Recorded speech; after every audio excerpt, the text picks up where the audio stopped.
My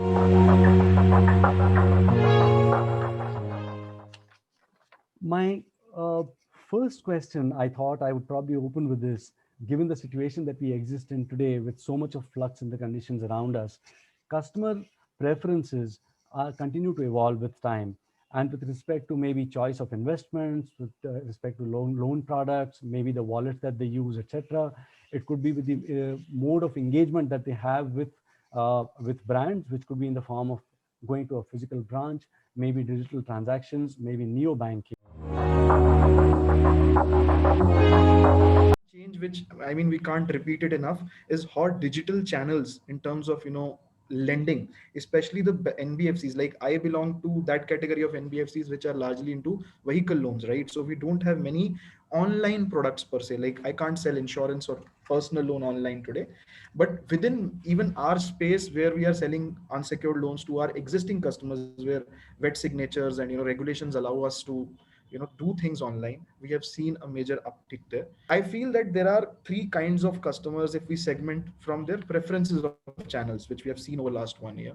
One are those customers who were already there on digital, right? They are digitally savvy. They Let's call them digital natives. Second category of customers were those customers who were the new converts, right? Who adopted digital. They were using digital in different form for consumption of content, maybe video using Facebook, WhatsApp, the apps which are for personal consumption, but they were the ones who started using it for financial services, like applying for loans or making payments for the first time in last 1 year. So them I would call neo converts. And the third guys are those guys who still prefer, right? There is a huge segment in India who still prefer going to a physical branch or doing things physically, meeting a rep, and getting things done. Now companies have evolved different ways of engaging with them.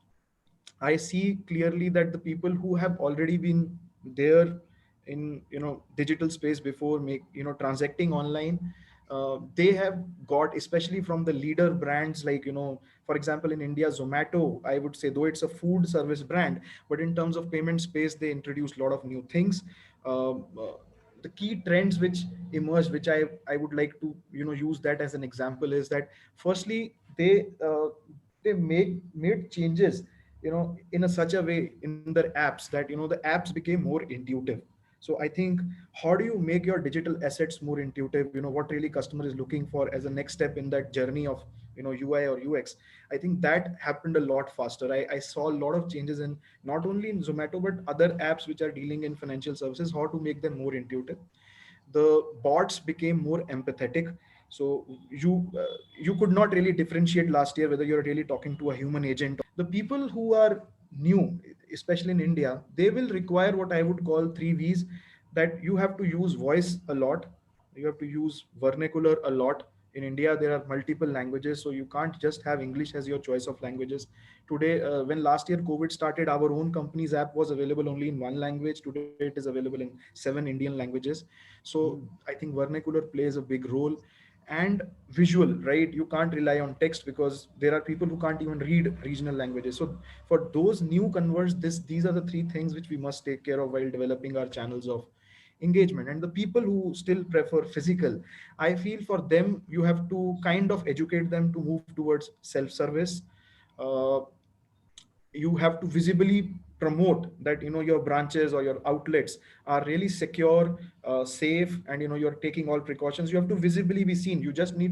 You can't say that your job is done, that you have taken precautions. You have to ensure that those precautions are visible, there is enough education around self service, and then you move them to the other two categories, so that you get some benefit, and not totally rely on. But physical will not go away. That is very clear, that even in these dire circumstances we had enough flow to our branches. And so that continues to going to happen, especially in auto loans, where people will go to the dealerships to see the